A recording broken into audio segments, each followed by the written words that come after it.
Verano de 1940. Hotel Astor, Times Square, Nueva York. El salón de baile en la azotea del edificio más elegante de Manhattan resplandecía bajo candelabros de cristal importados de Venecia, mientras cientos de parejas vestidas con sus mejores galas giraban al ritmo de la orquesta de Tommy Dorsey, considerada en aquel momento la mejor banda de swing de toda América y posiblemente del mundo entero. Frank Sinatra, un joven cantante de 24 años que apenas comenzaba a cautivar a las audiencias con su voz aterciopelada y su presencia escénica magnética, se preparaba para interpretar una balada romántica que requería silencio absoluto y atención completa del público que llenaba cada mesa del exclusivo venue. Detrás de él, sentado frente a un imponente set de batería, Slingerland que brillaba bajo las luces del escenario, Buddy Rich ajustaba sus baquetas con una sonrisa que presagiaba problemas para todos los presentes aquella noche memorable. La tensión entre el cantante y el baterista había estado acumulándose durante semanas interminables, alimentada por noches, compartiendo habitaciones de hotel baratas, donde sus temperamentos volcánicos colisionaban con frecuencia devastadora, que mantenía a todo el personal del hotel en estado de alerta constante. Rich tenía la costumbre de despertar a Sinatra a las 2 de la madrugada con el sonido de sus uñas, siendo cortadas meticulosamente, un ritual nocturno que el cantante consideraba una provocación deliberada diseñada específicamente para arruinar su descanso antes de las presentaciones importantes que determinaban el futuro de su carrera en ascenso. Sinatra, por su parte, monopolizaba el baño durante horas interminables cada mañana, dejando a Rich golpeando la puerta, con frustración creciente mientras maldecía en italiano, con un vocabulario que habría impresionado a los marineros más curtidos y juraba venganza que prometía ser devastadora. Aquella noche en el Astor Hotel, la venganza de Buddy Rich tomaría la forma de redobles, ensordecedores y platilazos estratégicamente colocados en los momentos más delicados de la interpretación de Sinatra, cada uno calculado con la precisión de un francotirador, para causar el máximo daño posible a la actuación del cantante, que lo había humillado tantas veces en privado.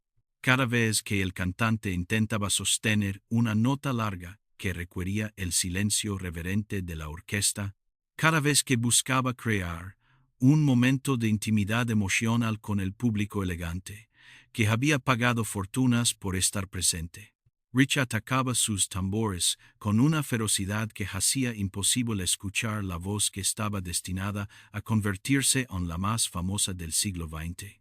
Los músicos veteranos de la orquesta intercambiaban miradas nerviosas, cargadas de preocupación, conscientes por experiencia propia de que algo terrible estaba a punto de suceder y que ninguno de ellos podía hacer nada para prevenirlo. Tommy Dorsey, el trombonista legendario que lideraba la banda con mano de hierro, observaba la situación desde su posición habitual frente a la orquesta. Conocía bien los temperamentos de sus dos estrellas más problemáticas y había aprendido a manejarlos con una combinación de disciplina severa y humor negro que mantenía a la banda funcionando a pesar de las constantes fricciones internas. Pero incluso Dorsey, un hombre que no temía usar sus puños para resolver disputas, podía sentir que aquella noche las cosas estaban escalando hacia un punto de no retorno. La canción terminó entre aplausos educados del público que no comprendía completamente el drama que se desarrollaba en el escenario. Sinatra hizo una reverencia cortés, su rostro convertido en una máscara de profesionalismo que ocultaba la furia que hervía en su interior. Caminó hacia los bastidores con pasos medidos, cada uno calculado, para proyectar calma mientras su mente elaboraba planes de retribución que harían temblar a cualquier hombre sensato. Rich lo observaba desde su trono de tambores, su sonrisa ampliándose al ver el efecto que su sabotaje había causado. Lo que sucedió, a continuación, quedaría grabado en la memoria de todos los presentes aquella noche y se convertiría en una de las historias más contadas en los círculos musicales de Nueva York durante las décadas siguientes. Sinatra regresó al escenario durante el intermedio, cuando la mayoría de los músicos descansaban en el área de camerinos. Sus ojos buscaron la mesa donde Rich se había sentado para fumar un cigarrillo y sin decir una palabra, caminó directamente hacia él con una determinación que helaba la sangre de quienes la presenciaban. En la mesa junto a Rich había una jarra de cristal pesado llena de agua y cubos de hielo, el tipo de recipiente que los hoteles elegantes usaban para servir a sus clientes más distinguidos. Sinatra la tomó con su mano derecha sin detenerse, sin vacilar, y la lanzó directamente hacia la cabeza del baterista con toda la fuerza que su cuerpo delgado podía generar. Rich, cuyos reflejos habían sido afinados por años de actuación en vaudeville desde que era un niño prodigio de 2 años, se agachó en el último segundo posible. La jarra pasó silbando sobre su cabeza y se estrelló contra la pared del salón de baile con un impacto que sonó como una explosión en el silencio súbito que había caído sobre el lugar. Los fragmentos de cristal se incrustaron en el yeso con tal fuerza que permanecerían allí durante años, un recordatorio permanente de la noche en que Frank Sinatra perdió el control frente a cientos de testigos. El agua y los cubos de hielo salpicaron a los músicos cercanos, empapando partituras y trajes de gala por igual. Pero Sinatra no había terminado. El cantante estaba sobre él, sus puños volando con una precisión y una furia que nadie habría esperado de un hombre de su complexión delgada. Los testigos describirían más tarde como Sinatra, significativamente más pequeño que Rich, golpeó al baterista como si fuera un saco de boxeo, conectando golpes al rostro y al cuerpo con una técnica que revelaba las lecciones que había aprendido observando a su padre Marty en sus días como boxeador de peso galo en los gimnasios de Hoboken. Tommy Dorsey y varios músicos intervinieron para separar a los combatientes antes de que la situación empeorara aún más. Rich sangraba por la nariz y tenía un ojo que comenzaba a hincharse con un color morado que se oscurecería durante los días siguientes. Sinatra respiraba pesadamente, sus nudillos enrojecidos y adoloridos, pero su expresión mostraba una satisfacción que ninguna cantidad de dolor físico podía disminuir. Había defendido su honor de la única manera que un hombre de su origen y temperamento conocía. La revista Down Beat publicaría semanas después un artículo que capturaba la esencia del incidente con una economía de palabras que se volvería legendaria entre los músicos de jazz de la época. El titular describía cómo el rostro de Buddy Rich lucía como si hubiera sido aplastado con una pala, una imagen gráfica que circuló por todos los clubs y salones de baile de América durante meses. Los miembros de la banda, según el artículo, parecían particularmente complacidos con lo sucedido, sugiriendo que Rich había estado provocando a Sinatra durante demasiado tiempo. Lo que ninguno de los testigos de aquella noche podía imaginar era que aquel enfrentamiento violento marcaría el comienzo de una de las amistades más profundas y duraderas en la historia de la música americana.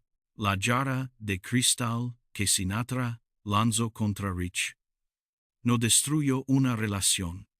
Paradójicamente, La cimento sobre bases de respeto mutuo, que solo dos hombres de temperamentos similares podían comprender.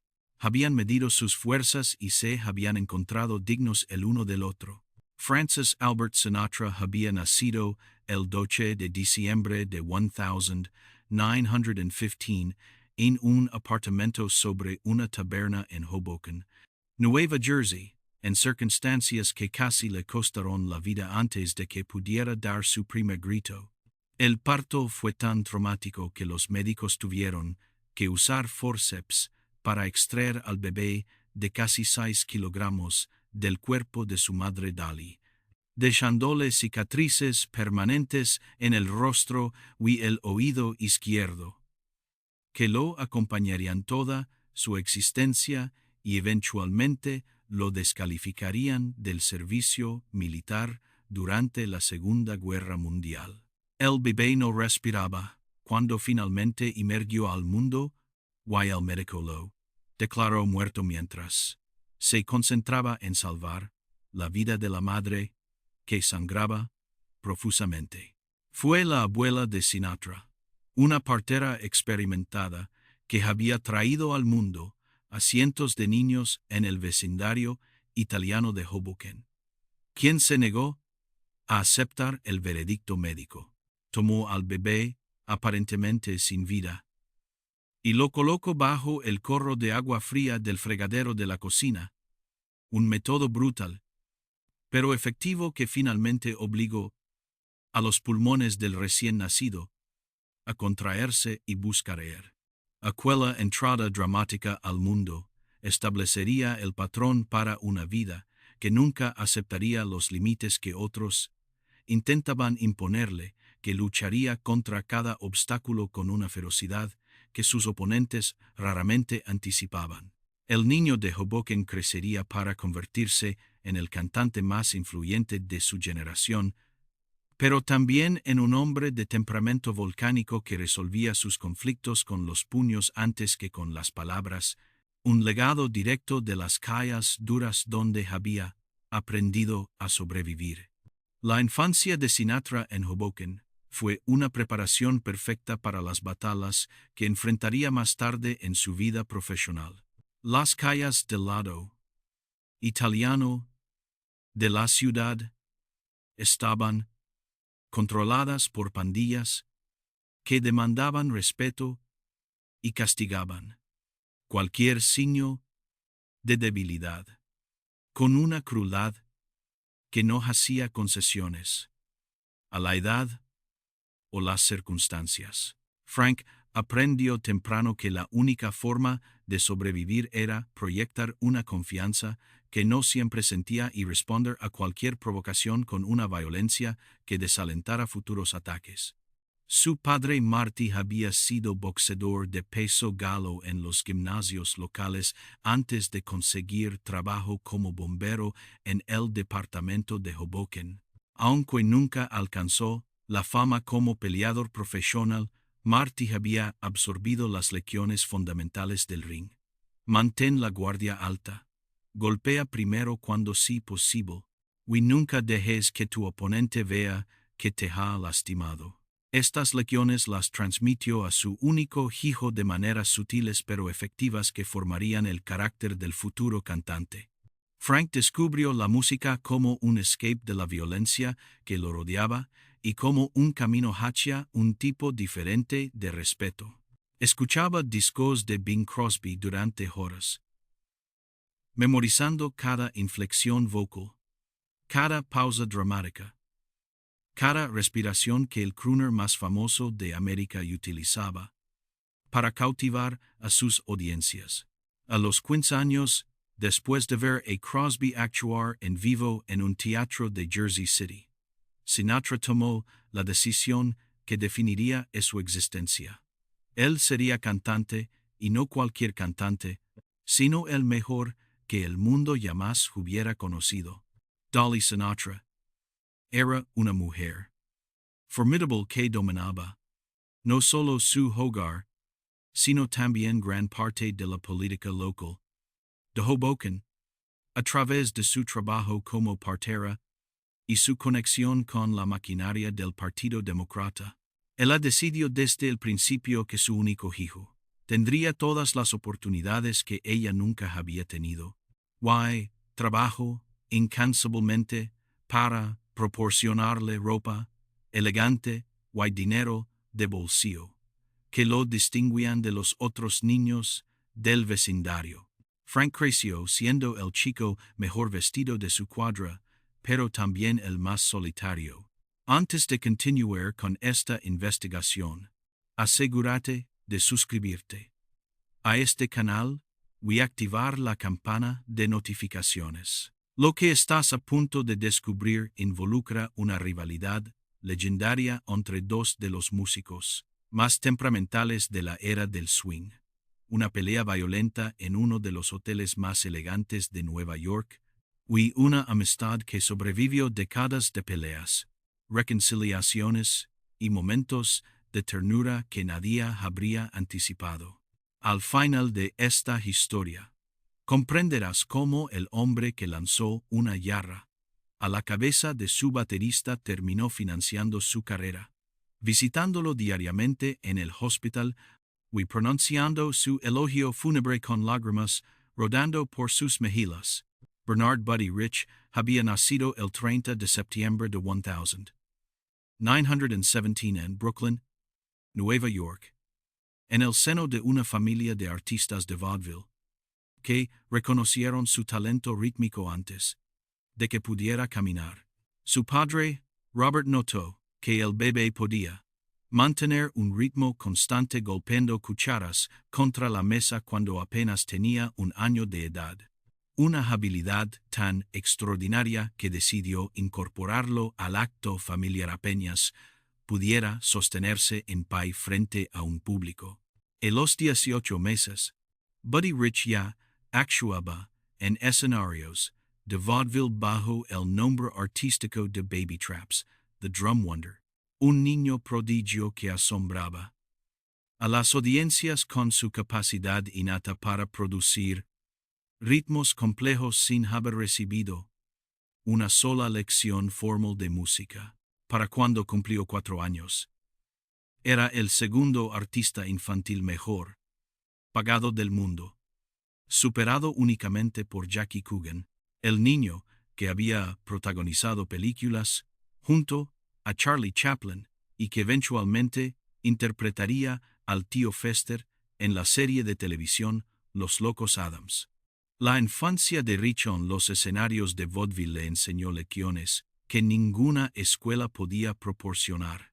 Cómo capturar la atención de una audiencia, cómo convertir cada actuación en un espectáculo memorable, y cómo sobrevivir en un mundo donde el talento sin personalidad equivalía a la irrelevancia. También desarrolló un ego del tamaño de Manhattan y un temperamento que haría parecer mansos a los huracanes del Caribe, características que lo convertirían en uno de los músicos más difíciles de trabajar en toda la industria del entretenimiento. A diferencia de la mayoría de los músicos de su generación, Rich nunca aprendió a leer partituras musicales de manera convencional.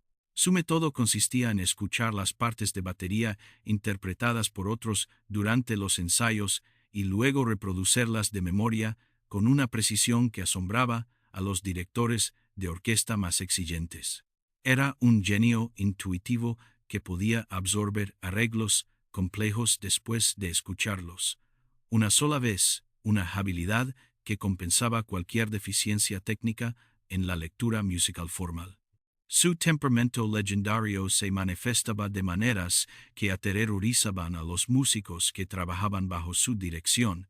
Las grabaciones conocidas como los bus tapes, registros clandestinos, de las diatribas furiosas que Rich lanzaba contra su banda durante los viajes entre ciudades, circulaban como advertencias entre los músicos profesionales sobre lo que significaba trabajar con el hombre, considerado el mejor baterista del mundo. Pero aquellos que sobrevivían sus explosiones también reconocían que la exigencia feroz producía resultados musicales extraordinarios. La cantante Dusty Springfield una vez abofeteó a Rich después de soportar días de insultos y sabotaje profesional durante una gira compartida, un incidente que demostró que su temperamento no distinguía entre hombres y mujeres cuando se trataba de provocar confrontaciones. Era un hombre que parecía incapaz de moderar sus reacciones, que vivía en un estado de intensidad perpetua que agotaba a todos los que lo rodeaban, pero que también alimentaba la energía incomparable que traía a cada actuación. Cuando Buddy Rich se unió a la orquesta de Tommy Dorsey, a finales de 1939, ya era considerado uno de los mejores bateristas del mundo, un virtuoso cuya técnica, potencia y velocidad no tenían rival entre sus contemporáneos. Dorsey lo contrató específicamente porque necesitaba un baterista que pudiera elevar el nivel energético de su banda y competir con las otras orquestas que dominaban la escena del swing en aquella época dorada de la música americana. Lo que no anticipó fue que Rich traería consigo problemas que amenazarían la estabilidad de toda la organización. Frank Sinatra se unió a la banda de Dorsey en enero de 1940, apenas semanas después de que Rich comenzara a tocar con la orquesta. El joven cantante venía de una breve pero exitosa temporada con Harry James, cuya banda le había dado su primera oportunidad profesional real después de años de cantar en clubs de mala muerte por unos pocos dólares la noche. Dorsey le ofrecía el doble del salario que James le pagaba, además de la oportunidad de cantar con la banda más prestigiosa del país frente a las audiencias más sofisticadas de América. La primera vez que Rich y Sinatra se encontraron en el autobús de la banda, ninguno de los dos podía imaginar que aquel momento marcaría el comienzo de una relación que definiría aspectos fundamentales de sus vidas durante las siguientes 5 décadas. Eran dos hombres jóvenes con talentos extraordinarios, egos desmedidos y temperamentos que garantizaban conflictos tan inevitables como las mareas del océano.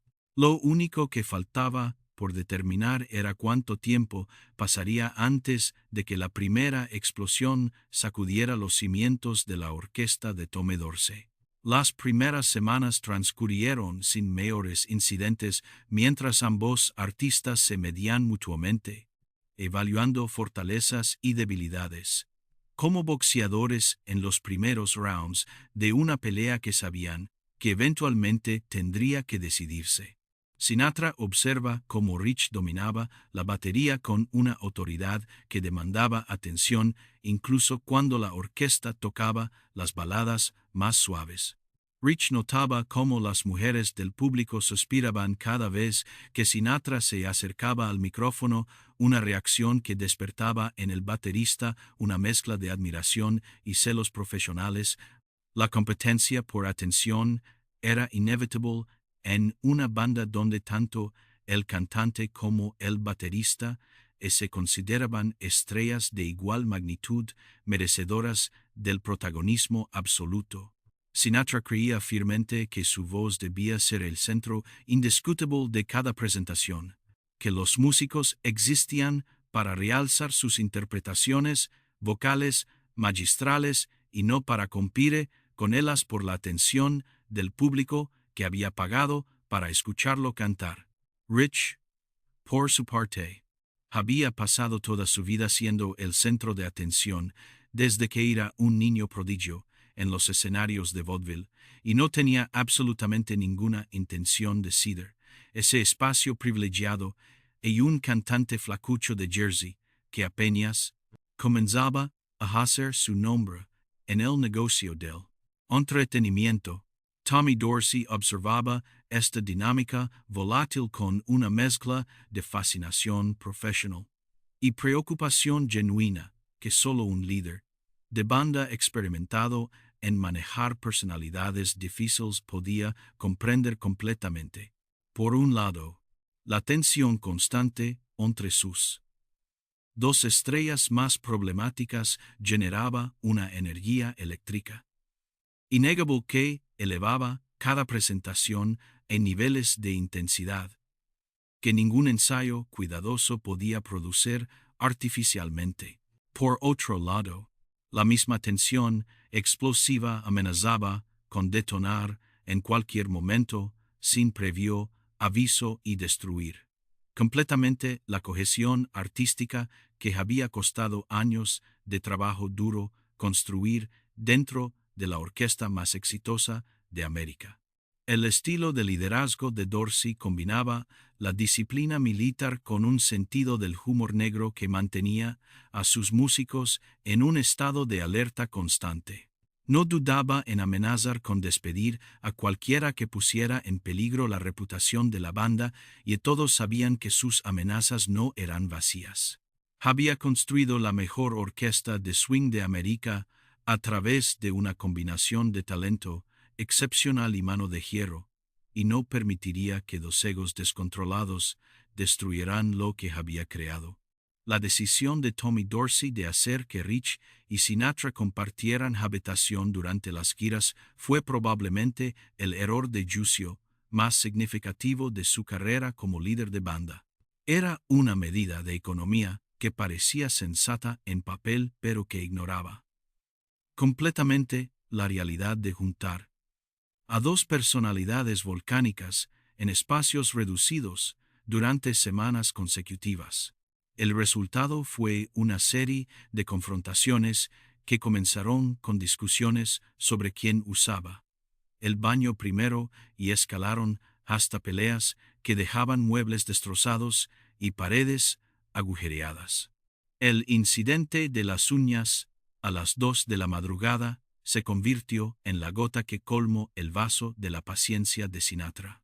Rich, que sufría de insomnio crónico desde su infancia en los escenarios de vaudeville, había desarrollado el hábito de cortarse las uñas en medio de la noche, un ritual que producía un sonido, clicking que despertaba a Sinatra de los sueños profundos que necesitaba para mantener su voz en condiciones óptimas. Las protestas del cantante solo parecían incentivar a Rich a continuar con más entusiasmo. Las represalias de Sinatra tomaban formas igualmente irritantes pero menos ruidosas. Monopolizaba el baño durante horas, dejando a Rich golpeando la puerta, mientras maldecía con un vocabulario que habría impresionado a los marineros más curtidos de la Marina Americana. Ordenaba servicio a la habitación a las 3 de la madrugada, asegurándose de que el camarero hiciera el máximo ruido posible al entregar la comida. Invitaba a mujeres a la habitación sin consultar a su compañero, forzando a Rich a buscar alojamiento alternativo en los pasillos del hotel. El sabotaje musical comenzó como una extensión natural de la guerra de guerrillas que ambos libraban fuera del escenario. Rich descubrió que podía arruinar las interpretaciones de Sinatra simplemente tocando más fuerte durante los momentos más delicados de las baladas, ahogando la voz del cantante bajo una avalancha de riddlebells y platilazos que hacían imposible cualquier intimidad emocional con el público. Sinatra respondía exigiendo arreglos que minimizaran el papel de la batería, una táctica que enfurecía a Rich más que cualquier insulto directo. Tommy Dorsey intentaba mediar entre sus dos estrellas problemáticas con una combinación de diplomacia y amenazas que raramente funcionaba durante más de unos pocos días. El trombonista era conocido por su propia capacidad para la violencia cuando las circunstancias lo requerían. Y no dudaba en recordarles a ambos que él era perfectamente capaz de despedirlos y reemplazarlos con músicos menos talentosos, pero más manageables. Las advertencias funcionaban temporalmente, pero la tensión subyacente nunca desaparecía completamente. La noche del incidente en el Hotel Astor había comenzado como cualquier otra actuación de la banda de Dorsey ante una audiencia elegante de Manhattan. Los músicos habían llegado temprano para ensayar, ajustar el sonido del salón de baile y prepararse mentalmente para una noche que prometía ser memorable por las razones equivocadas. Varios miembros de la orquesta habían notado las miradas que Rich y Sinatra intercambiaban durante el ensayo, cargadas de una hostilidad que presagiaba problemas serios antes de que la noche terminara. El set comenzó con números instrumentales que mostraban las habilidades de la orquesta completa, incluyendo solos destacados para Rich que el baterista ejecutaba con su virtuosismo característico. Las parejas bailaban, los camareros circulaban con bandejas de champán, y todo parecía transcurrir según lo planeado. Hasta que llegó el momento de las baladas vocales que habían convertido a Sinatra en la sensación del momento. Fue entonces cuando Rich decidió que aquella noche sería diferente. Desde el primer compás de la primera balada, Rich atacó sus tambores con una intensidad que normalmente reservaba para los números más energéticos del repertorio. Cada vez que Sinatra intentaba sostener una nota, un platilazo destruía el momento. Cada vez que el cantante buscaba crear un ambiente de intimidad, un redoble ensordecedor recordaba al público que había alguien más en el escenario demandando atención. Era sabotaje musical ejecutado con la precisión de un cirujano y la crueldad de un asesino. Los músicos veteranos de la banda reconocían lo que estaba sucediendo y contenían la respiración esperando la inevitable explosión. Habían visto a Sinatra perder el control en situaciones menos provocativas, habían presenciado su capacidad para la violencia súbita que heredaba de las calles de Hoboken y del ejemplo de su padre boxeador. La única pregunta era cuándo sucedería y cuán severas serían las consecuencias para todos los involucrados en el espectáculo de aquella noche. La transformación de enemigos mortales en amigos inseparables comenzó de manera tan improbable como su enemistad inicial. En 1942, Buddy Rich fue reclutado por la Marina de los Estados Unidos, abandonando la banda de Dorsey, para servir como instructor de judo, en una base militar donde nunca vería combate, pero donde pasaría 2 años, alejado de los escenarios que habían sido su hogar desde la infancia. Durante su ausencia, Sinatra continuó su ascenso meteórico hacia la fama absoluta, convirtiéndose en el fenómeno musical más grande que América había conocido hasta entonces. La separación forzada por la guerra permitió que las heridas emocionales entre ambos artistas comenzaran a sanar sin la fricción constante del contacto diario. Sinatra, desde su nueva posición de superestrella, comenzó a reflexionar sobre los días con la banda de Dorsey con una nostalgia que suavizaba los recuerdos de los conflictos más intensos.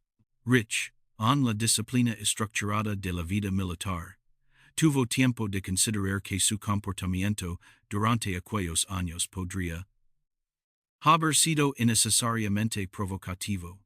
Los años de guerra también transformaron a ambos hombres de maneras que ninguno podía haber anticipado. Sinatra enfrentó críticas devastadoras por no servir en el ejército, acusaciones de cobardía que lo perseguirían durante décadas a pesar de su descalificación médica legítima. Rich experimentó la camaradería de servir junto a hombres de orígenes completamente diferentes. Una experiencia que amplió su perspectiva más allá del mundo insular del entretenimiento donde había pasado toda su vida. La madurez que ambos adquirieron durante la separación forzada de la guerra sentó las bases para la reconciliación que vendría después.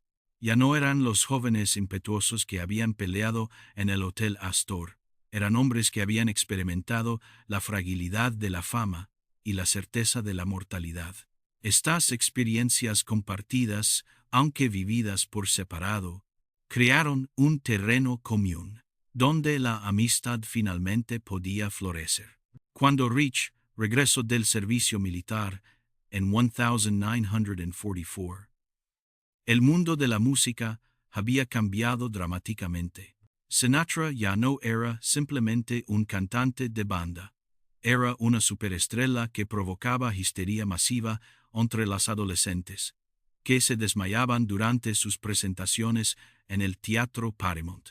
El baterista regresó a la banda de Dorsey con una mezcla de orgullo por su servicio a la patria y amargura por las oportunidades que había perdido mientras defendía a su país. El reencuentro con Sinatra fue inevitable. La primera conversación entre los dos antiguos rivales después de la guerra tuvo lugar en Toots Shores, el legendario restaurante de Nueva York, donde se reunían las celebridades del deporte y el espectáculo para beber whisky y contar historias hasta el amanecer. Stanley Kay, un baterista que eventualmente se convertiría en uno de los asociados más cercanos de Rich, fue testigo de un momento que cambiaría la historia de ambos artistas. Sinatra se acercó a Rich con una propuesta que nadie habría anticipado.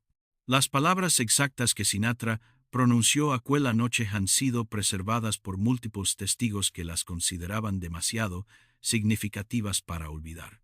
El cantante miró directamente a los ojos del baterista que había golpeado años antes, y le dijo con una sinceridad que sorprendió a todos los presentes: «Forma tu propia banda, yo la financiaré, y estarás tan ocupado que me suplicarás días libres». Era una oferta de paz envuelta en una oportunidad profesional que Rich no podía rechazar. En 1946, con el respaldo financiero de Frank Sinatra, Buddy Rich formó su primera orquesta independiente.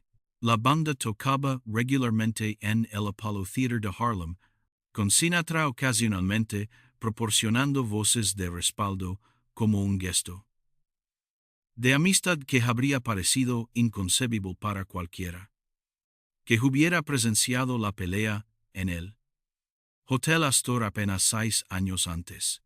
Los antiguos enemigos habían encontrado algo más valioso que la victoria sobre el otro. Habían encontrado un respeto mutuo basado en el reconocimiento de talentos extraordinarios. Las décadas siguientes verían a Rich y Sinatra colaborar en innumerables ocasiones, desde grabaciones de estudio hasta presentaciones en vivo que reunían a dos de los artistas más temperamentales de su generación. En escenarios donde cualquier fricción habría sido visible para miles de espectadores. Sorprendentemente, las colaboraciones transcurrían sin incidentes mayores, como si ambos hubieran legado un acuerdo tácito de reservar sus batallas para los espacios privados, donde nadie más podía presenciar sus debilidades. El 20 de agosto de 1982, en el Anfiteatro Altos de Jabón en República Dominicana, Frank Sinatra y Buddy Rich subieron juntos al escenario para lo que sería una de las actuaciones más memorables de sus respectivas carreras, que habían abarcado colectivamente más de un siglo de música. El Concert for the Americas reunía a 5,000 personas en un venue al aire libre de estilo griego construido específicamente para eventos de esta magnitud. El setlist, meticulosamente planificado, incluía clásicos de Sinatra acompañados por los solos virtuosos de Rich, que habían definido el sonido del jazz durante más de 4 décadas de evolución constante. Perfeccionamiento incansable de su arte incomparable. Durante 6 minutos completos que parecieron suspendidos fuera del tiempo normal, Rich ejecutó un solo de batería sobre el arreglo de West Side Story que dejó a la audiencia sin aliento. Y recuerdo a todos los presentes por qué era considerado universalmente el mejor baterista del mundo, sin rival alguno, entre sus contemporáneos o predecesores. Sinatra observaba desde un lado del escenario, con una expresión de admiración genuina y profunda que pocos habían visto en el rostro del cantante normalmente reservado e impenetrable que raramente mostraba vulnerabilidad en público. Cuando Rich terminó su solo magistral con un redouble final que resonó en las montañas que rodeaban el anfiteatro, Sinatra fue el primero en aplaudir con un entusiasmo que sorprendió a quienes conocían su naturaleza competitiva, un gesto de reconocimiento sincero que significaba más que cualquier premio oficial o crítica positiva en las publicaciones especializadas. Un año después del concierto memorable en República Dominicana, Buddy Rich sufrió un ataque cardíaco masivo que requirió cirugía de cuádruple bypass y semanas de recuperación en el hospital donde los médicos inicialmente dudaban de que sobreviviera. La noticia llegó a Sinatra mientras preparaba una gira importante por Europa que había sido planificada durante meses con contratos firmados y boletos vendidos. Su reacción fue inmediata. Característica del hombre que era cuando se trataba de aquellos que consideraba verdaderos amigos más allá de cualquier consideración profesional. Canceló compromisos multimillonarios que otros artistas habrían considerado imposibles de abandonar, reorganizó su agenda completamente sin importar las consecuencias financieras, y se presentó en el Hospital de Rich, dispuesto a hacer absolutamente todo lo que fuera necesario para ayudar en la recuperación de su antiguo rival convertido en hermano del alma. Durante semanas que se extendieron hasta convertirse en meses, Frank Sinatra visitó a Buddy Rich diariamente en el hospital sin faltar un solo día, pasando horas junto a su cama conversando sobre música y los viejos tiempos, recordando las aventuras compartidas con la banda de Dorsey, que ahora parecían pertenecer a otra vida completamente diferente. Obligando al baterista, obstinado resistente, a levantarse caminar por los pasillos estériles cuando los médicos determinaban que el ejercicio era absolutamente necesario para su recuperación, aunque Rich protestaba con el mismo temperamento volcánico que lo había caracterizado toda su vida. Era el mismo hombre que había lanzado una jarra de cristal pesado a su cabeza 43 años antes en un arrebato de furia, ahora dedicando su tiempo más valioso y su energía considerable a asegurarse de que su antiguo rival y eterno amigo sobreviviera para tocar la batería otro día y continuar creando la música que ambos amaban con una pasión que trascendía cualquier diferencia personal.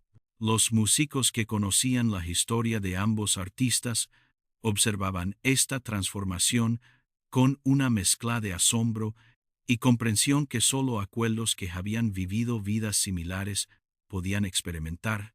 Entendían que las peleas entre Rich y Sinatra nunca habían sido sobre odio genuino sino sobre pasión desmedida, sobre dos hombres que sentían la música con tal intensidad que cualquier imperfección les resultaba físicamente dolorosa. Sus batallas eran expresiones de amor por su arte, no de desprecio por el otro. Buddy Rich murió el 2 de abril de 1987, a la edad de 69 años, después de una batalla contra un tumor cerebral maligno, que había sido descubierto apenas semanas antes cuando comenzó a experimentar parálisis en el lado izquierdo de su cuerpo. Los médicos inicialmente creyeron que había sufrido un derrame cerebral, pero los exámenes revelaron una realidad mucho más devastadora que ninguna cirugía podía remediare completamente. Frank Sinatra recibió la noticia de la muerte de su amigo mientras se preparaba para una actuación en Las Vegas, guayacuelos cercanos. Él describirían más tarde como el hombre que raramente mostraba vulnerabilidad. En público se derrumbó en llanto al escuchar las palabras que confirmaban lo que había temido durante semanas. Canceló su show aquella noche, algo que Sinatra casi nunca hacía sin importar las circunstancias personales. Voló inmediatamente a Los Ángeles para estar con la familia de Rich. El funeral de Buddy Rich en el Westwood Village Memorial Cemetery de Los Ángeles atrajo a músicos de todo el mundo que querían rendir homenaje al hombre que muchos consideraban el mejor baterista que jamás había vivido sobre la faz de la tierra, un virtuoso cuya técnica y pasión permanecían inigualadas décadas después de su muerte. Jerry Lewis, Johnny Carson, y docenas de otras celebridades del mundo del espectáculo llenaban las filas de asientos bajo el sol de California, pero todos los ojos estaban puestos inevitablemente en Frank Sinatra cuando el cantante de Hoboken subió al podio para pronunciar el elogio fúnebre de su antiguo rival, antiguo enemigo declarado y finalmente uno de sus amigos más queridos y respetados en todo el mundo del entretenimiento. Las palabras que Sinatra pronunció aquel día solemne han sido preservadas en grabaciones que circulan entre los fanáticos devotos de ambos artistas como reliquias sagradas de una era dorada de la música americana que nunca volverá a repetirse. Habló con voz quebrada de los primeros días tumultuosos con Tommy Dorsey cuando ambos eran jóvenes, impetuosos llenos de ambición y temperamento, de las peleas memorables que ahora parecían tan insignificantes e infantiles comparadas con las décadas de amistad profunda y genuina que las siguieron. Del talento, absolutamente incomparable, de un hombre que había comenzado a tocar batería antes de poder caminar o hablar. Nunca había dejado de mejorar y perfeccionar su arte hasta el último día de su vida extraordinaria. Sinatra lloró abiertamente mientras hablaba frente a los cientos de dolientes reunidos, sin intentar ocultar las lágrimas que rodaban libremente por sus mejillas embellecidas por 8 décadas de una vida vivida con una intensidad que pocos podían igualar. Era una demostración de vulnerabilidad emocional que pocos habían presenciado jamás en el hombre que había construido toda su imagen pública cuidadosamente sobre la invencibilidad y el control absoluto de sus emociones en cualquier circunstancia profesional o personal. Pero Buddy Rich había sido especial entre todos los músicos con quienes había trabajado, había sido uno de los pocos que había visto detrás de la máscara cuidadosamente construida y había encontrado algo genuinamente digno de respeto y admiración en el hombre real que se ocultaba detrás del personaje público conocía como Old Blue Eyes.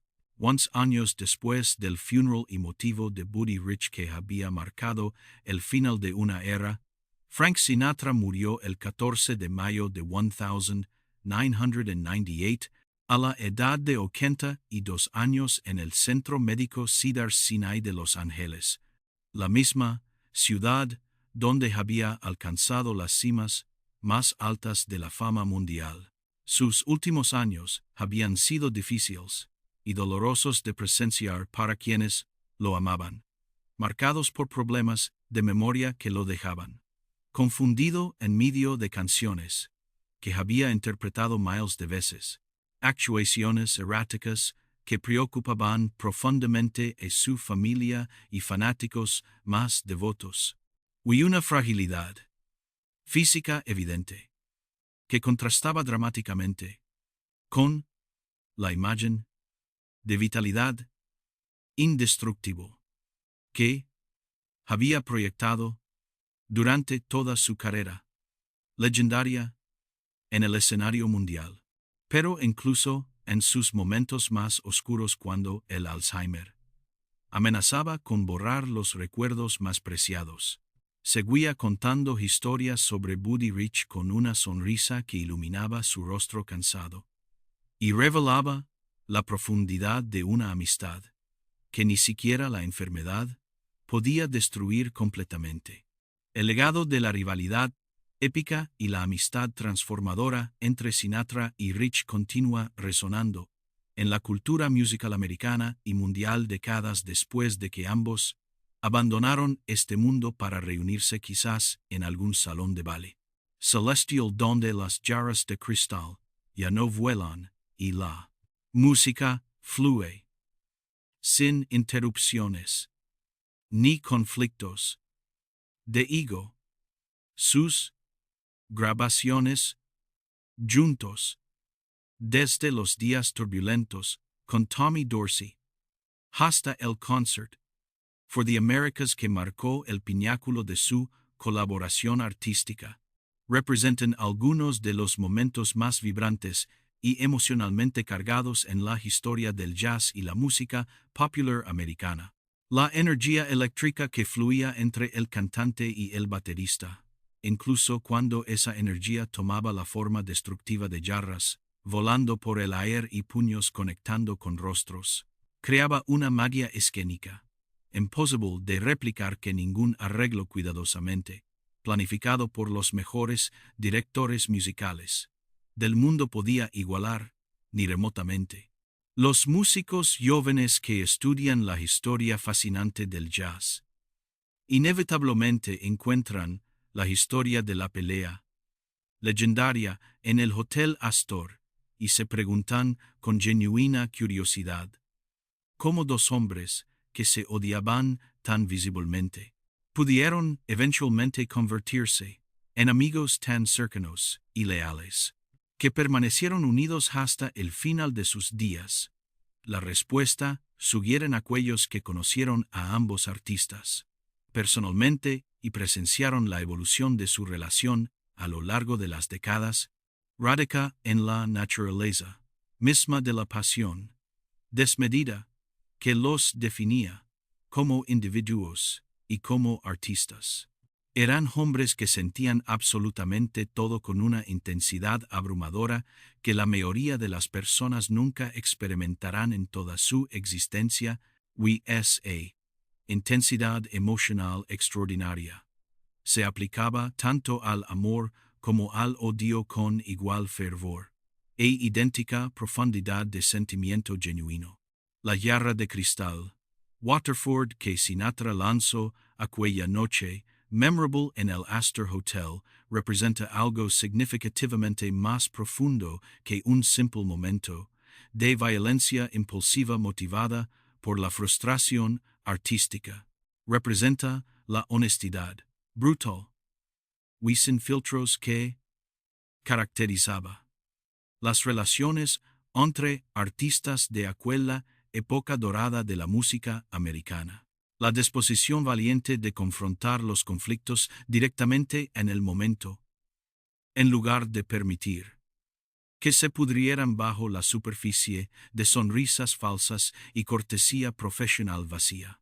Rich sabía exactamente por qué Sinatra lo había atacado con tal ferocidad, y Sinatra sabía con igual certeza que Rich entendía completamente las razones detrás de su explosión violenta.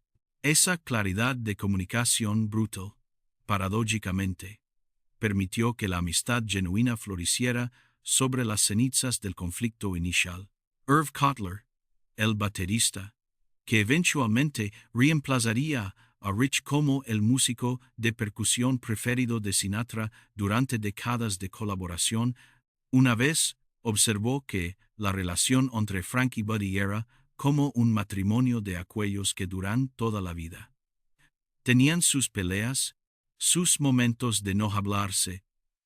Durante semanas, sus reconciliaciones dramáticas, que incluían abrazos y lágrimas. Pero al final del día, se respetaban mutuamente de una manera que trascendía cualquier desacuerdo temporal. Greg Field, quien tocó la batería para Sinatra durante los últimos años de su carrera, escuchó innumerables historias sobre Buddy Rich de labios del propio cantante. Sinatra hablaba de Rich con una mezcla de admiración y exasperación que revelaba la profundidad de sus sentimientos. Era el único músico, según Field, que podía hacer que Sinatra admitiera abiertamente que alguien más era el mejor en lo que hacía. Viniendo de un hombre que raramente reconocía superioridad en nadie, era el máximo cumplido posible. La historia de Sinatra y Rich ofrece lecciones que trascienden el mundo de la música y hablan de verdades universales sobre la naturaleza humana.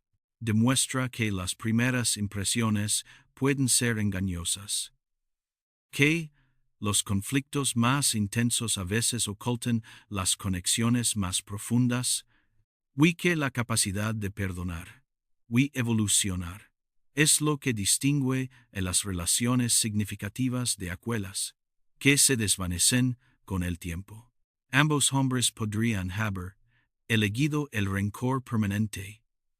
En cambio, eligieron algo mucho más difícil y mucho más valioso: el Hotel Astor, donde tuvo lugar la famosa pelea, fue demolido en 1967 para dar paso a un edificio de oficinas que hoy ocupa el mismo espacio en Times Square.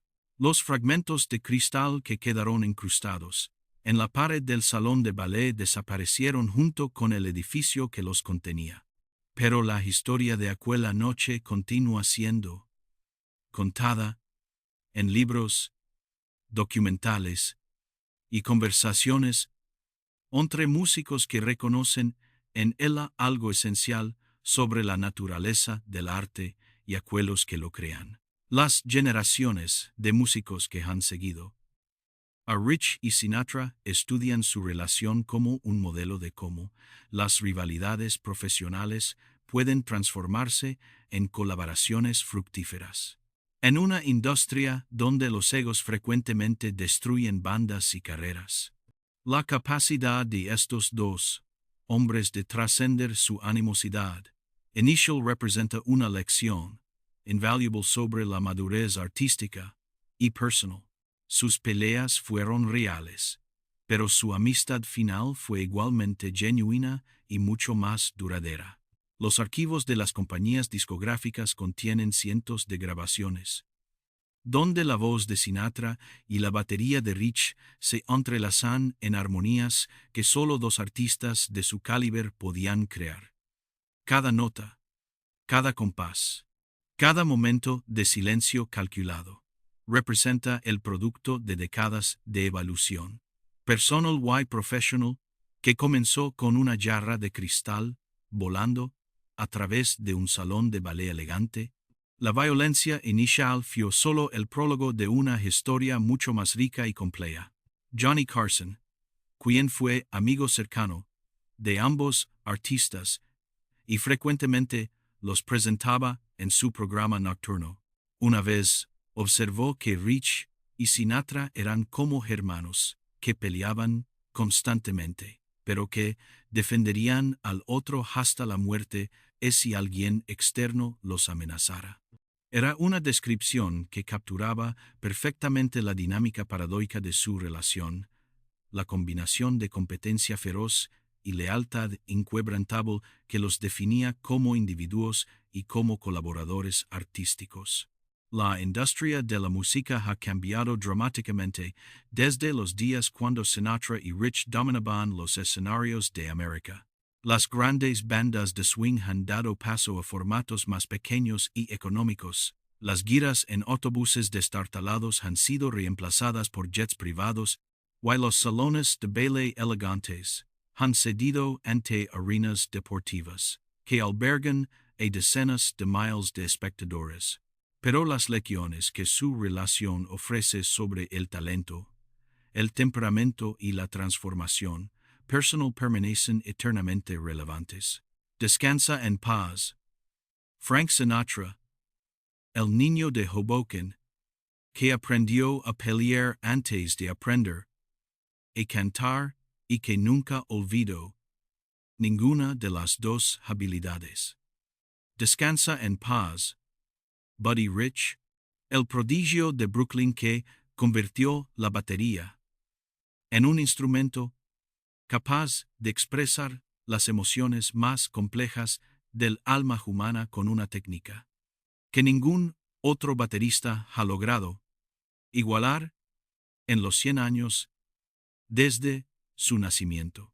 Ustedes dos demostraron que la grandeza no requiere perfección, que el talento extraordinario puede coexistir con el temperamento volcánico, y que las amistades más duraderas y significativas a veces comienzan con una jarra de cristal, volando a través de un salón de baile elegante lleno de testigos horrorizados. Des con Wickhain and Conmenten ante the Princess, la música que crearon juntos durante décadas de colaboración permanece viva en las grabaciones que continúan inspirando a nuevas generaciones de artistas. Y canela el recuerdo de una rivalidad feroz que se transformó en algo mucho más hermoso y duradero de lo que cualquiera de los dos podría haber imaginado aquella noche violenta y transformadora en el verano de 1940 en el Hotel Astor de Nueva York. Lo mejor estaba por venir, como Sinatra cantaría décadas después. Y finalmente llegó en formas que ninguno de los dos jóvenes temperamentales podía haber anticipado cuando la jarra de cristal se estrelló contra la pared del salón de ballet más elegante de Manhattan.